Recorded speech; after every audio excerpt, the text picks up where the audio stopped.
Assalamu alaikum, ladies. So, I don't have a life, and I am sitting here alone.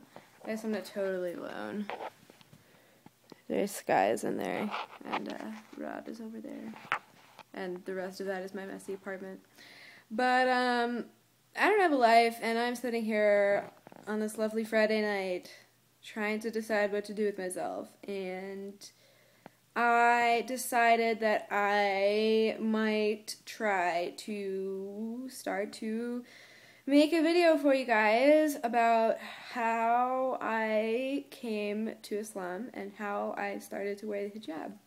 And my phone is stupid, and it won't let me upload videos to YouTube from my phone that are longer than 10 minutes. I have a feeling that this is going to be a two-parter.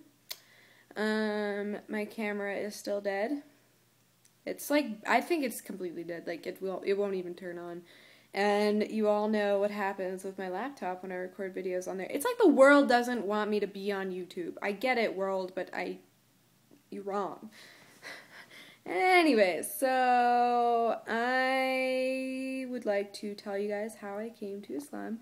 And I liked what Jules said on her video. She was like, you guys are gonna need a warm drink and some tissues, and I was like, oh my god, because I needed like a warm drink and tissues when I watched that. It was intense. So maybe you'll need tissues. You could get a warm drink. I'm sitting here with a bag of cherries, so you guys could get some fruit or some vegetables or some patchouli. Why would you eat patchouli? Okay, I better actually start telling you this story now, huh? So it all started, I don't even know where to begin. It all started 5 years ago, maybe? We'll go with 5 years ago. So I was a young and stupid and reckless teenager, as I'm sure most of us were. And I was in high school at the time, and I think I was a freshman in high school, and I was doing a lot of drugs. I was doing a lot of drugs. I was doing a lot of drugs, and I was drinking, and I was generally being pretty foolish. And it was bad. I was failing school, I was ditching, I was hanging out with the complete wrong crowd. I was just a general delinquent. So my parents, they sent me away to one of those like treatment camps. Well, I went to a wilderness thing first, and I was in the wilderness thing for 2-3 months.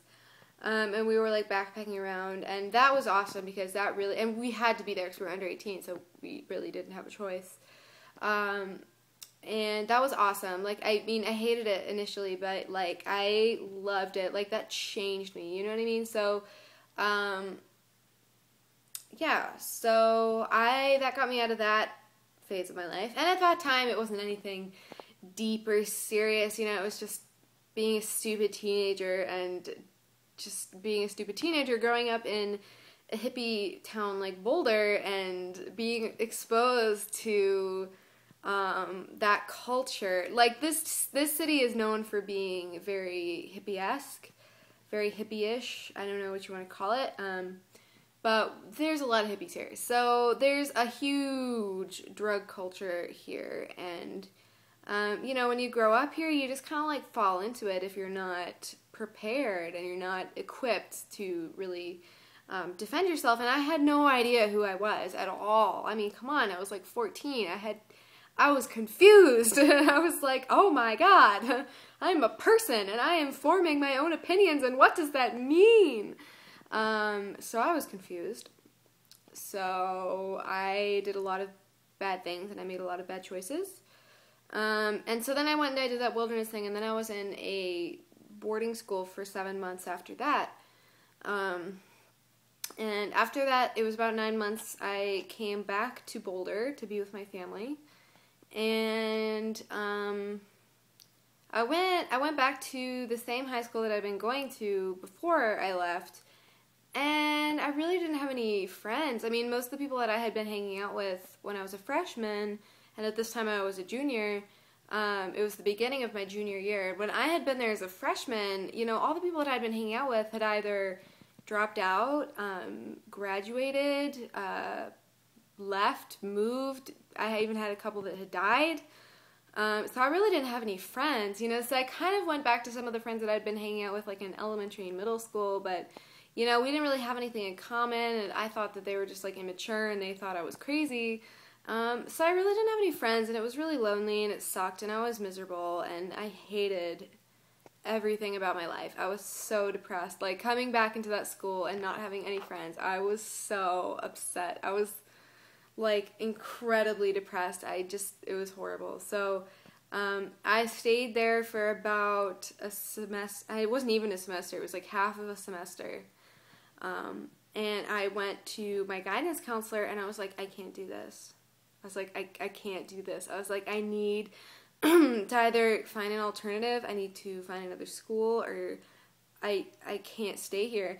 And so we were, like, working for a while, and we were looking, and there was nothing. Like, there was no options for me. Like, there was an alternative high school that I could have gone to, but if I went, I would have had to stay an extra year to graduate because their requirements were different, and I was like, no. Like, my whole point is that I want to get out of here now. Like, I don't want to spend an extra year in high school. So, so that didn't work out, and so eventually I found that the University of Colorado here had a program where you could, if you were in the public schools here and you were, like, in high school, you could take classes at the university for free. I think you could take up to 2 classes for free at the university. And I was like, check please, like, you know, so at that point I enrolled in those classes for the next semester, and I took Intro to Sociology and Beginning French, I still remember. And I enrolled in those 2 classes, and I dropped out of high school, and I went to go and get my GED. And at this point in time, you know, I had been really depressed. I had been really depressed. So you know, when I first came back from boarding school and all this, I was being really good. Like, I was staying away from all of these people that were bad influences.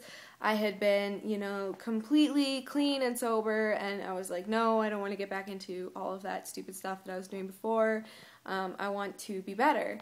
So, you know, but in the midst of that first semester being back, I was like, oh my God, I'm so depressed. Like, I had this huge, big, empty hole in my chest, and I feel like I have nowhere to go. Like, I feel like I'm alone. Like, I literally feel like I am completely alone, and there's nobody here with me. Like, there's nobody guiding me, you know. And so, you know, naturally being so depressed, and I kind of started hanging out with some of the same people, and I started, you know, drinking and getting into that stuff again. And I mean, not as bad as I had been before, but, like, definitely. And, you know, through this, my parents are atheist. They don't believe in God at all. They don't believe in any sort of religion at all.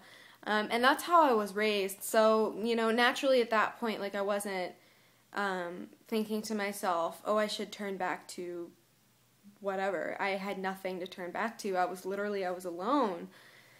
You know, it was a scary time. Like, I just remember being so depressed. And I remember when I dropped out of high school and I told some of my friends, they were like, oh my God, Maria, like, your life is over. Like, your life is going to be ruined. Like, how can you drop out of high school? That's like, you know, what are you going to do? Are you going to, like, work at a gas station the rest of your life? Like, don't drop out of high school. You're going to go nowhere. And so I dropped out of high school, and I passed my GED. I actually passed my GED in, like, the 95th percentile. I got, like, amazing scores on my GED, which was pretty cool. And I didn't study or anything. I didn't prepare, I did nothing. So I got my GED, and I started taking those 2 classes at the University of Colorado, and we're at 9 minutes and 29 seconds right now. So I am going to stop this and start part 2. So stay tuned.